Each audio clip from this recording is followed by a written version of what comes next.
মাঝে মাঝে একটু আলসেমি পেয়ে বসে, তাছাড়া মাছ মাংসে একটু অভুক্তিও আসে, সেই সময় ডিমই সবচাইতে উত্তম সমাধান তরকারি রান্নার ক্ষেত্রে। তো ডিম সিদ্ধ করে ভুনা, ঝোল ঝোল, গামাখা তরকারি তো সচরাচর খাওয়াই হয়, একটু ভিন্ন ধর্মী কিছু হলে কিন্তু ভালোই হয়, তাই না?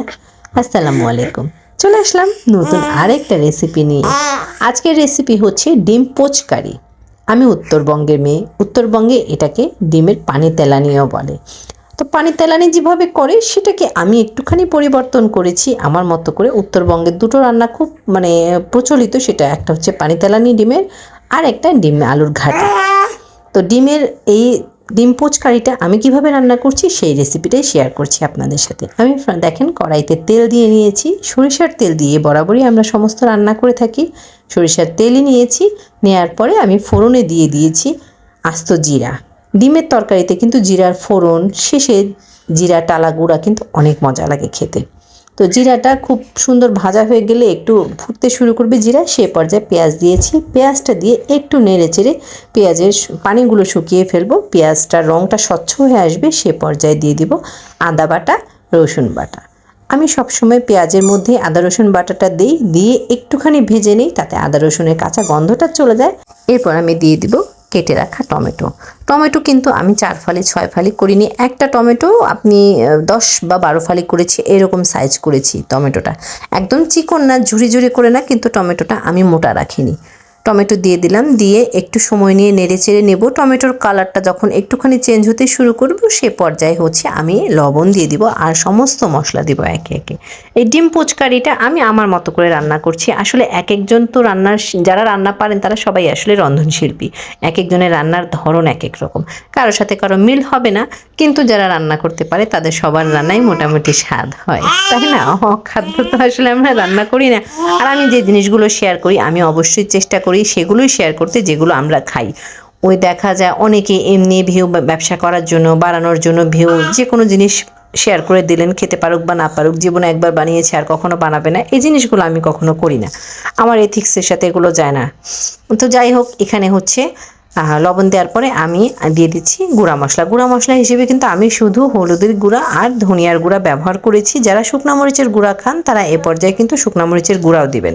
আমি শুকনা মরিচ খাই না, খেতে পারি না, যার কারণে আমি এখানে শুকনা মরিচ ব্যবহার করিনি। মশলা দিয়ে ভালো মতো নেড়ে চেড়ে নিচ্ছি। এখনও কিন্তু আমি পানি দিইনি, তার কারণ হলো টমেটো থেকেও কিন্তু বেশ অনেকখানি পানি ছেড়েছি। আর দিয়ে দিচ্ছি কয়েকটা কাঁচামরিচ ফালি। আমার এই তরকারিগুলোতে না শুকনো মরিচ না দেওয়ার আরেকটা কারণ হচ্ছে, সেটা হলো যে আমার বাবুকে আমি চেষ্টা করি আমাদের তরকারি একটু একটু করে টেস্ট করানোর। আমি কখনো ধুয়ে দিই না, আমি একটুখানি ভাতের মধ্যে মুছে নিয়ে তারপর এই তরকারিটা মেইন যে থাকে মাছ, গোস্ত, ডিম যেটাই থাকুক আমি দেওয়ার চেষ্টা করি, তাতে ও একটু একটু করে আমাদের খাবারে অভ্যস্ত হোক। এটাও একটা কারণ শুকনো মরিচ না দেওয়ার।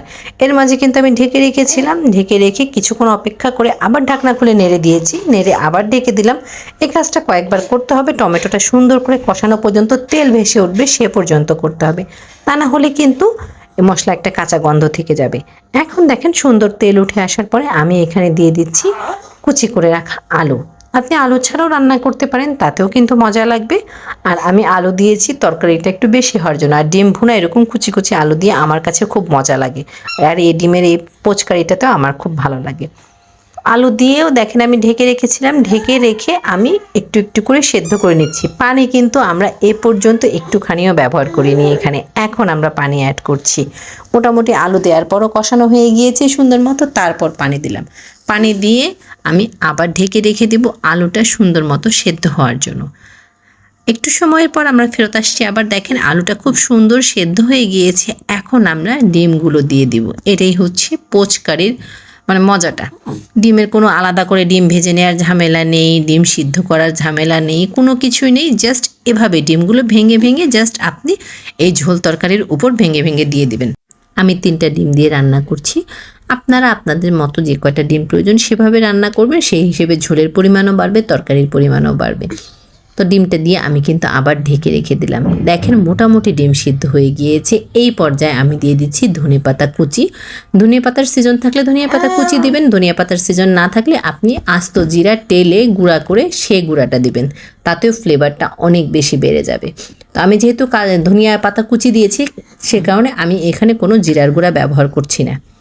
আবারও কিছুক্ষণ ঢেকে রেখে দিয়েছি। এই হচ্ছে আমাদের তরকারির ফাইনাল লুক।